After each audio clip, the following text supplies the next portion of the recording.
మీరు చెప్పినప్పుడు అంతా కూడా ఎక్కువ పరమ గురుమండలిని అంతా కూడా చెప్తూ ఉన్నారు.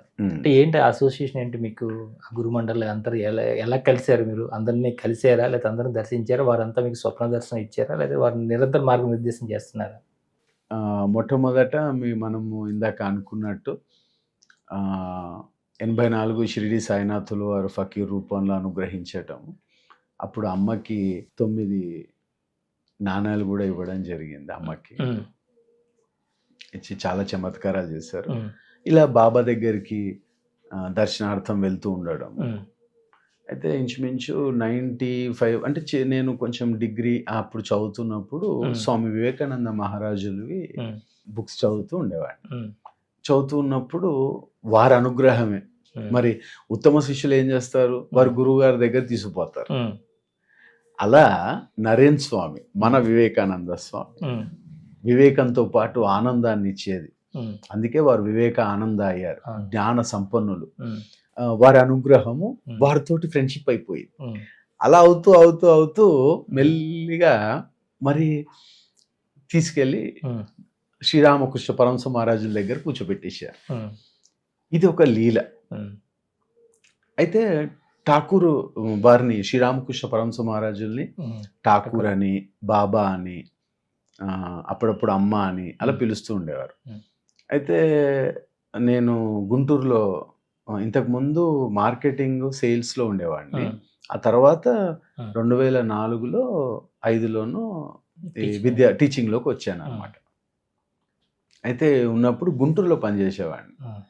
గుంటూరులో పనిచేస్తున్నప్పుడు మేము రోజు weekly report, daily report courier చేయాలి. అక్కడ ఒక కొట్టు ఉండేది. ఆ కొట్టులోనే అప్పట్లో ఎస్టీడీ అవన్నీ అక్కడే ఉండేవి. మేము నెల మొత్తం అక్కడే చేస్తే నెలకు ఒక పారి బిల్లు ఇస్తే అది కంపెనీ వాళ్ళు వాళ్ళకి ఇచ్చేస్తూ ఉండేవాళ్ళు అనమాట, రీఎంబర్స్మెంట్. దాంట్లో ఎవ్రీడే ప్రతి దినము పోయి కొరియర్ చేసి, ఇది ఇంచుమించు నాకు తెలిసి 2003-4 ప్రాంతంలో అక్కడ రోజు వెళ్ళి కొరియర్ చేస్తూ ఉండడం అది జరిగేది. జరుగుతున్నప్పుడు ఒక పారి ఈ అటక మీద వారు ఏం చేసేవారంటే ఆ కొట్లోనే ఎస్టీడీ, ఐఎస్డి, చిన్న చిన్న పెన్నులు అవిను కొరియరు, అలాగే కొన్ని లామినేటెడ్ ఫొటోస్ కూడా ఉండేవి. అప్పుడు ఈ అటక పైన ఒక షీట్ ఉంది, పడుకున్న షీట్. అది కొంచెం బల్లకు పైన వచ్చి ఉంది. అది అంతగా ఎవరు గమనించాక నేను 1.5-2 నెలలు అయి ఉంటుంది. ఆ తర్వాత సడన్గా ఒకరోజు ఈ బిల్లు ఇలా రాస్తూ ఏదో ఇలా చూస్తే ఇట్లా పైకి వచ్చింది. అదే సార్ అదేంటి ఇట్లా కొంచెం పైకి వచ్చిందంటే, అది ఇక పాత షీట్ అండి, అది ఉండండి చూస్తాను అని చెప్పి నేను చాలా రోజులు అయిందని అది తీస్తే అది శ్రీరామకృష్ణ పరమహంస మహారాజుల పటం. అంతే, ఆయన వచ్చేసారు ఇంటికి. అప్పుడు ఆయన చెప్పాను, నాకు ఇది లామినేషన్ చేసి ఇవ్వా. అట్లా శ్రీరామకృష్ణ పరమహంస మహారాజులు లామినేషన్ చేసి ఆయన హైదరాబాద్ మన ఇంటికి వచ్చేయడం జరిగింది. అంటే గుంటూరు నుంచి ఇంకా హైదరాబాద్ వచ్చాను, వారు మన ఇంటికి రావటం వచ్చేది. ఆ తర్వాత ఇక వారు మెల్లిగా శ్రీరామకృష్ణ కథామృతము, బోధామృతము, శ్రీరామకృష్ణ పరమహంస మహారాజుల యొక్క సమగ్ర జీవిత చరిత్ర, ఇది మెల్లిమెల్లిగా ఠాకూరు. అందులో అమ్మ అంటే నాకు చాలా ఇష్టం, జగజ్జనని. ఆ తల్లి అంటే ఆ తల్లికి కూడా ఇష్టమే, మనం అందరం అంటే. ఇక ఠాకూరు అనుగ్రహం ఇచ్చేసారు, దగ్గర తీసేసుకున్నారు. తీసి ఇలా చదువుతూ ఇక వారి నుంచి శ్రీరామకృష్ణ పరమహంస మహారాజుల నుంచి నేను అంటే అన్నయ్య పొందిన జాగృతి ఏంటి అంటే, సంసారంలో ఉంటూ ఒక చేతిలో సంసారము, ఒక చేతిలో భగవంతుడు, సంసారంలో ఉంటూ సాధించవచ్చు అనే ఉద్దీపన ఠాకూర్ నేర్పించారు. అలా ఠాకూర్ తర్వాత మన శారదమ్మ దక్షిణేశ్వరం వెళ్ళడం జరిగింది. వారు దివ్యమైన అనుగ్రహం ఇవ్వటం జరిగింది. ఇంకా అది వర్ణాతీతం అనమాట. అప్పటి నుంచి 92-93 వరకు కూడా అప్పాజీ చెప్పిందే చెప్పేవాడిని. శ్రీ మహాగణపతయ నమః, సరస్వత్యై నమః, శ్రీపాదవల్లభ నృసింహ సరస్వతి, గురు దత్తాత్రేయాయ నమః. ఆ తర్వాత షిరిడి సాయినాథుడు. ఇక షిరిడి సాయినాథులు అవతారంతో పాటు మరి స్వామి సమర్థ మహారాజు అక్కల్కోట వెళ్ళటము, అక్కడ వారు ఒక అనుగ్రహము, అక్కడ ఒక సంత్ కలిశారు. ఆ సంత్ అక్కల్కోట్లో మేము దర్శనం చేసుకుని వస్తూ ఉంటే వారు కాశీ నుంచో ఎక్కడి నుంచో తెలీదు, వారు 4-5 శిష్యులతో వచ్చారు. యోగి అలా చక్కగా జడలు కట్టేసి అంటే ఉన్మత్త రూప. చాలా అదృష్టం కొద్దీ అంటే కొంచెం నేను ఒక వైబ్ తీసుకెళ్ళిపోతుంది ఆ దత్తానుగ్రహం. టక్మని అంటే అలా అనిపించి అప్పకి ఇలా నమస్కారం పెడితే ఇలా చూశారు. చూసి అప్పుడు నేను ఈ బొట్టు పెట్టుకునేవాడిని, కుంకుమ బొట్టు. ఇలా చూసి తిలక్ ధారణ కరో లక్ష్మీ కటాక్ష హోగా అని చెప్పి వెళ్ళిపోయారు అక్కల్కోట్లో. అదే సమర్థ మహారాజ్. నాకు తెలియదు సమర్థ మహారాజులు కూడా పెట్టేవారు. అప్పటి నుంచి అన్నయ్య తిలకం పెడుతున్నాడు. అది సత్యమైంది. అలా అక్కల్కోట్ మహారాజు స్వామి సమర్థ సాయినాథ. ఇక ఈ దత్తాత్రేయ పరంపరలో మాణిక్య ప్రభు మొన్న కూడా అంటే ప్రతి సంవత్సరము ఒక పారన్న అక్కడికి వెళ్ళి నామగుణ సంకీర్తన చేస్తాము మనం. మాణిక్య ప్రభువులు సాక్షాత్తు బృందావనం, వారి అనుగ్రహము, అలా ఒక్కొక్క గురువు ఇక రమణ మహర్షులది తిరువన్నామలై వెళ్ళినప్పుడు అలా వారిచ్చిన అనుగ్రహం. అందుకని శ్రీరామకృష్ణ పరమహంస మహారాజా, శారదామాత, రమణ మహర్షి. ఇక శ్రీరామకృష్ణ పరమహంస మహారాజులతోటి ఈరోజు కూడా అంటే ఇక అలాగా వారితో ప్రయాణం చేస్తూ ఉండటంతో వాళ్ళు ఈ భక్తి క్రియాయోగంలో భాగంగా ఎప్పుడు చైతన్య మహాప్రభువులు, గౌరంగ నితాయ మహారాజుల గురించి సత్సంగం చేస్తూ ఉండేవారు. అయితే వారు కీర్తన చేస్తూ ఉంటే ఒక 1/2 ఇంచు నేలకు పైన ఉండేవారు గౌరంగ నితాయ మహారాజులు కానీ చైతన్య మహాప్రభువులు కానీ. అది దివ్యనామ గుణ సంకీర్తనం. అలా దివ్య ఉన్మాద స్థితిలోకి అదంతా చూసి ఇన్స్పైర్ అయిపోవడం అనమాట. అంటే అలా ఈ భజన్స్లోకి అది కూడా ప్రేరితం, ఠాకూరే ప్రేరితం. అప్పాజీ అట్నుంచి అనుగ్రహము, ఠాకూర్ ఇట్నుంచి అనుగ్రహం. అలా వీరు జయకారాల్లో వీరి అనుగ్రహము రావటం. ఇక ఆ తర్వాత మెల్లిగా అక్కడి నుంచి ఇంచుమించు నేను చదువుకున్న సమయంలోనే ఆటోబయోగ్రఫీ ఆఫ్ ఎ యోగి, అది ఎప్పుడు మీకు చెప్పాను కదా 1980లోనే మన ఇంటికి ఒక యోగి ఆత్మకథ పుస్తకం వచ్చింది. మా ఫాదర్ నాన్నగారు చదువుతూ ఉండేవారు. బుక్ అలా ఉండేది, అంత తెలీదు. అలా చూస్తూ బుక్ అప్పుడప్పుడు అసలు చాలా తక్కువ, సత్యంగా చెప్పాలంటే సంవత్సరానికి 3-4 బార్లు ఆ అరలో ఉంటే నాన్న ఏం చదువుతున్నారని చూడడము అట్లా. అలా చూస్తూ మన పరమహంస యోగానంద మహారాజులు, మన మహావతార్ బాబాజీ మహారాజులు అనుగ్రహించేశారు అంతే. వీరి పటాలన్నీ కూడా మన ఇంట్లో ఉండటము, నాన్నప్పుడు జయించటము, అలా వాళ్ళు దగ్గర తీసుకోవటము. ఇక 2009 నుంచి మహావతార్ బాబాజీ మహారాజ్, లాహిరి మహాశయ, యుక్తేశ్వరగిరి, యోగానంద అని రోజు పారాయణం చేస్తూ ఉంటాం. ఒక యోగి ఆత్మకథ, గురు చరిత్ర అలాగా. అలా వారి అనుగ్రహం రావటము. ఈ భక్తి క్రియాయోగంలో క్రియను కూడా మహావతార్ బాబాజీ మహారాజులు అనుగ్రహం ఇచ్చారు. ఆ తర్వాత ఇక మెల్లిగా కాశీకి వెళ్ళినప్పుడు త్రైలింగ మహారాజులు వారి ఆశ్రమానికి వెళ్ళాము. అక్కడ వారు ప్రతిష్ఠించిన శివలింగము ఒక అద్భుతం అన్నమాట. అది చాలా పెద్దగా ఉంటుంది. శివయ్య వారు ప్రతిష్ఠించినటువంటి పవిత్ర విశ్వేశ్వర స్వామి మణికర్ణిక ఘాట్, కొంచెం దశమేశ్వర్ ఘాట్కి పైన ఉంటుంది అన్నమాట. అంతే ఇంచుమించు, మణికర్ణిక కాదు, దశమేశ్వర్ ఘాట్ అనుకుంటా. దానిపైన త్రైలింగ స్వామి మహారాజుల ఆశ్రమం ఉంటుంది, సమాధి మందిరము. అది అక్కడ అంత పెద్ద శివయ్యని వీరు అక్కడి నుంచి కిందకి గంగకి దారి ఉంది, అది ఇప్పుడు క్లోజ్ చేశారు.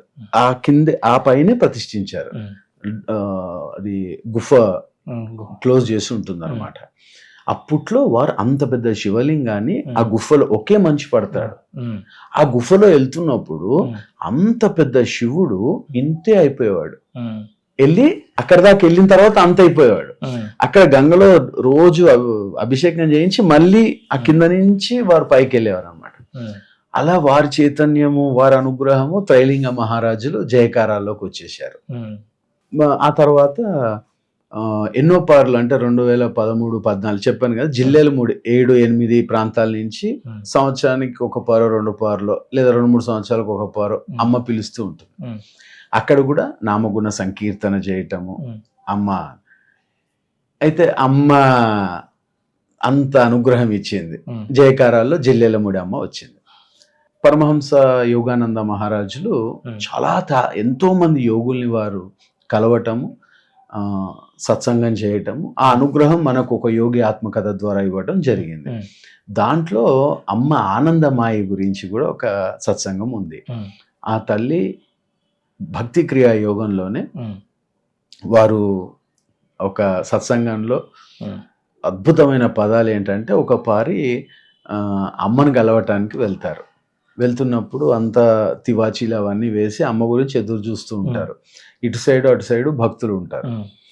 అక్కడేమో పరమహంస యోగానంద మహారాజులు ఎదురు చూస్తుంటారు. ఎవ్వరూ గమనించంది ఒక అద్భుతమైన లీల అన్నమాట. అమ్మట ఆ తివాసి మీద నుంచి వస్తూ ఒక 1/2 ఇంచు పైన ఆధ్యాత్మతం చెంది నడుస్తూ వస్తోంది. అది మన యోగానంద మహారాజులు చూశారు. మరి అంతర్దృష్టి కదా, వారు చూసి అది అది హృదయానికి ఎంత హత్తుకుపోయిందంటే, అమ్మ ఎప్పుడు భజన్స్లోనే ఉండేవారు, ఆనందమాయి కూడా.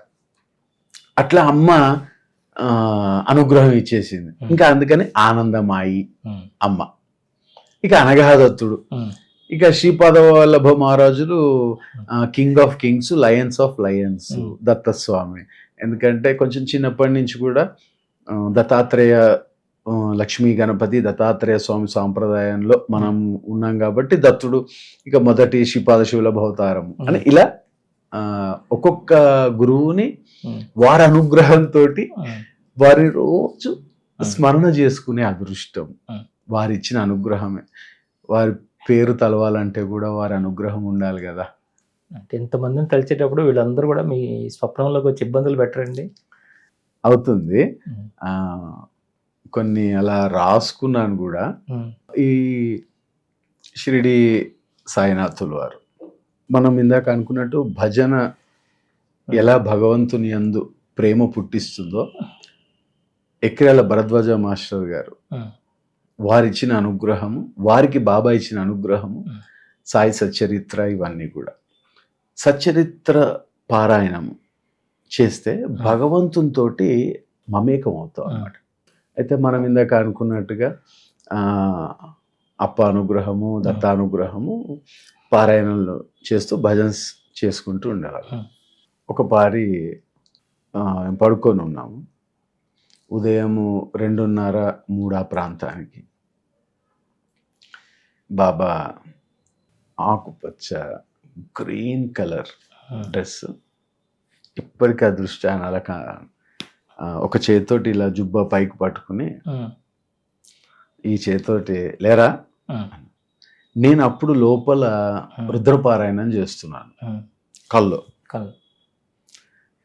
ఆయన వచ్చి అక్కడ ఈశ్వరుణ్ణి ప్రతిష్ఠించి అంటే అలా పెట్టేశారు. అంటే నీళ్లు పోయిరా అని నీళ్లు పోయిస్తూ కళలోంచి లేచి నేను నమ్మక చమక పారాయణ కంటిన్యూ అయిపోయింది. నీళ్లు పోస్తున్నట్టుగా వారు వచ్చి పోయించటం వల్ల అది దివ్య స్వప్నము. అలా ఆంతరింగికంగా ఇక అన్నయ్య మీరు అడిగారు, మనం ఆంతరింగికము దత్తస్వామి అనుగ్రహం. అలాగే మహావతార్ బాబాజీ మహారాజులు వారికి మనం అంటే ఎంతో ప్రేమ. ఏ భక్తుడన్నా అంత ప్రేమ. వారు అంటారు, ప్రేమతోటి మహా అవతార్ బాబాజీ అని పిలిస్తే తక్షణమే ఆధ్యాత్మిక ఉద్దీపన కలుగుతుంది అని. అది నిజం. అది 2023 శివరాత్రి పర్వదినాన్న మనం నామగుణ సంకీర్తన చేస్తూ ఉంటే ఆ రోజు ఈశ్వరుని యొక్క కీర్తన జరుగుతోంది. సుమారు 1 గంట, ఇది నిజ దర్శనం. 1 గంట 2 నుంచి 1:05 లోపల. ఉమ్, అసలు అంటే ఎలా అయిపోయిందంటే ఒక వైబ్, చాలా వైబ్, ఉమ్, ఒక ఫ్లో అన్నమాట. ఒక వైబ్‌లో అందరం శివార్చన చేస్తూ కీర్తన చేస్తున్నాం. ఉమ్, ఆయన ఎందుకో ఒక స్ఫురణ ఇలాగా సహజంగా కొంచెం భజన చేస్తుంటే అటు ఇటు చూడను నేను. ఉమ్, దృష్టి ఇలాగా ఏదో ఒక అయస్కాంతం లాగా ఇలాగా తిప్పించారు తల. ఉమ్, తిప్పి చూస్తే ఏముంది, సాక్షాత్తు ఎల్లో కలర్ అంగవస్త్రం తోటి నడుం నుంచి మోకాల వరకు ఉంది అంతే. సాక్షాత్తు మహావతార్ బాబాజీ. 3 సెకండ్లే ఉమ్, వారిచ్చారు శివాయ గురవే రుద్రాయ నమః. ఉమ్, ఇక ఆ మంత్రము అది ఎలక్ట్రిసిటీ లాగా ఉమ్, పాస్ అయ్యి అది టక్మన అందటము. ఆ రోజు నుంచి ఉమ్, శివాయ గురవే రుద్రాయ నమః, శివాయ గురవే బాబాజీయ నమః ఉమ్, అని ఈ మంత్రము సాధన. మనం రోజు ఉమ్, భజన్స్లో చేసుకోవటము అది జరుగుతుంది. అలా ఒక ఇది తర్వాత ఠాకూరు ఉమ్, చాలా చమత్కారాలు. అందరూ గురువులు ఒకటే. ఉమ్, మన గురువుని అందరు గురువుల్లో చూసుకోవాలి, అందరు గురువుల్ని మన గురువులో చూసుకోవాలి. ఉమ్, గురువు అంటే భౌతికమైన శరీరం కాదు, గురుత్వం. ఉమ్, గురుత్వమే కావాలి. అంటే మార్గదర్శిత్వం ఏదైతే వారు మనకి దారి చూపిస్తున్నారో చేయి పట్టుకుని అక్కడ దాకా తీసుకెళ్లే తత్వమే గురుత్వం. ఉమ్, అక్కడి నుంచి మనం ముందుకు వెళ్ళటం అన్నమాట. అలా ఒక శ్రీరామకృష్ణ పరమహంస మహారాజులు ఇచ్చిన అందరికీ వారిచ్చిన మాట ఏంటంటే, ఎవరైతే సద్భక్తులు, అమ్మ భక్తులు, నా భక్తులు ఉంటారో, ఇక్కడ నా అంటే ఠాకూర్ అనే వారు ఎప్పుడూ నేను నా అనలేదు, అహంకార రాహిత్యంగానే ఉండేవారు. ఠాకూర్ భక్తులు సత్య ప్రమాణకంగా ఉంటే అవసాన దశల్లో వారిని పరలోకానికి, ఉత్తమ లోకాలకు తీసుకెళ్లే బాధ్యత నాది అన్నారు. ఇంకే గురువు అనలేదు. అలా ఒక్కొక్కరు ఒక్కొక్క వాగ్దానం అందరికీ ఇచ్చారు. అలా ఒక పారి శ్రీరామకృష్ణ పరమహంస మహారాజులు ఒక ఎరుక వస్తుంది. ఏంటి అంటే, నీ శరీరం నువ్వు చూడగలుగుతావు నువ్వు పడుకున్నప్పుడు. అది ఆయన చూపించారు. చాలా కష్టం. మనం పడుకున్నప్పుడు మనకు స్పృహ ఉండదు. శరీరం మనది కాదు అని ఎరుక పడుకునే ముందు ఉంటుంది, పడుకున్న తర్వాత ఉండదు. కానీ శరీరంలోంచి ఏ ప్రాణశక్తి అయితే విశ్వంలోకి వెళ్తుందో ఇది ఎరుకగా మళ్ళీ గుర్తుపట్టి ఇది నా శరీరము అని, అది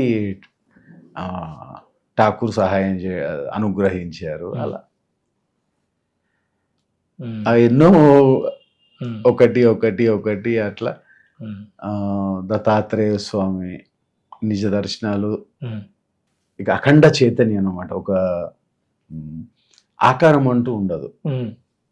వారు భక్తుని ప్రేమ గురించే, ఆకారం తీసుకునేది భక్తుని గురించే. వారు సాకారులు, నిరాకారులు. ఇక అప్పాజీ అయితే దివ్యమైన అనుగ్రహమే. ఒక పారి భజన చేస్తున్నాం, స్వామీజీ వారు అడిగారు, ఒరే ఈ పలానా కీర్తన పాడరా అని. అలా కూర్చుని అట్లా అంటే ఎన్నో ఉద్దీపనలు కొన్ని గుర్తున్నాయి. అది అతి ఉత్తమమైనవి ఇవి అన్నమాట.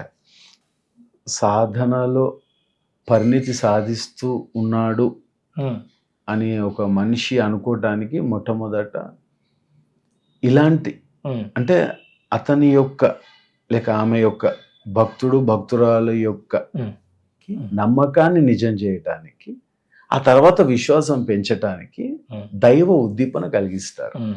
అది మీరు అన్నట్టు స్వప్నంలో ఉండొచ్చు, నిజ దర్శనాలు ఉండొచ్చు, చైతన్యం ఎలా అయినా జరగవచ్చు.